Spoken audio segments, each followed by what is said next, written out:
breakdown there by Mike Golick. It went forever. Mike Golick knows more. It's incredible. I mean, he knows more about Ledecky than I know about anything. I mean, that was amazing, Mike. I'm very impressed. Guys, you have to, like, LeBron has to share in some of the blame because he was great offensively. He's always great offensively. I think he can give you that stat line basically any time that he wants to give you that stat line. But defensively, and I'm not just talking about the second half, because I know everyone's criticizing the Cavs defense and LeBron and the way he played defense in the second half.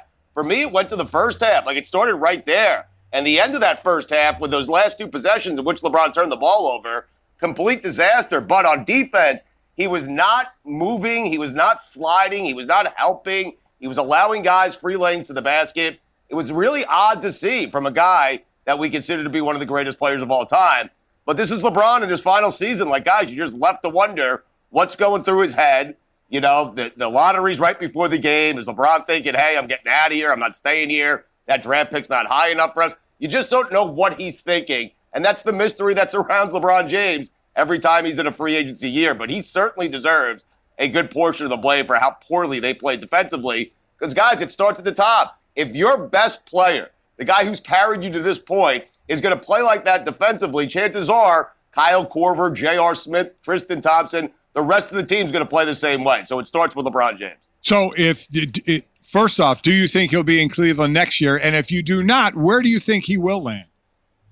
I do not think he'll be in Cleveland next year. I think he's already made that decision. And so, listen, Brian Windhorst was on with us the other day. He got mad at me when I said that. For me, it's interesting. If you go back to when he left Cleveland the first time, all the stories were that LeBron James, Dwayne Wade, all those guys, they had those conversations 2 years in advance at the Olympic Games. And then when he left here in Miami, Stephen A. Smith came on the radio and told us that LeBron James had planned that exit for 2 years in advance. So I think his whole career has kind of been laid out by him and his friends, and they're great. Like, they keep it interesting. Everyone's always wondering where LeBron's going to go. But, guys, I don't think he's going to stay in Cleveland. I think if the Rockets don't win an NBA championship here, I can see him going to Houston, and I can see him going to Philadelphia. I think those are the two most likely teams. Yeah, Mike, do you think he's staying? Mike, do you think he's staying there? No, I don't. I was one hanging on to think he was going to stay, hanging on to think he could still get him to the finals. But right. I don't see either one happening. Yeah, I do not see him staying in Cleveland. I don't think he feels he has a shot in Cleveland. And the 8th pick in that draft probably doesn't help him. Right, okay. But are you bailing on the series? Are you saying that this is it? Like, LeBron's done. The Cavs are done. Are you bailing on them and this series here?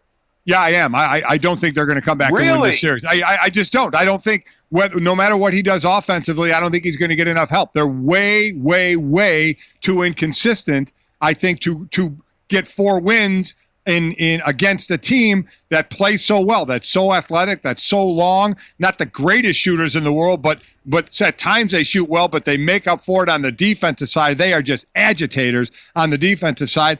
I don't think Cleveland can overcome it this time. But also not as good on the road. Listen, here's the thing. Here's the tricky thing about LeBron James. And Boston not as good on the road. So, and the tricky thing and the funny thing about the NBA playoffs is it seems that like down 2-0, it seems impossible. But if they win game 3 at home and they blow out the Celtics, all of a sudden you're saying, okay, they're a home game away from being 2-2. Guys, here's the tricky thing about LeBron James, okay? Here's the funny thing about it. And it's the reason the LeBron and Jordan comparisons continue to exist, and they'll exist forever. Never at any point in his career did you question whether or not Michael Jordan was in a game or in a series and trying to win that game and trying to win that series. The fact that we have conversations and we look at the body language and we look at how he plays defense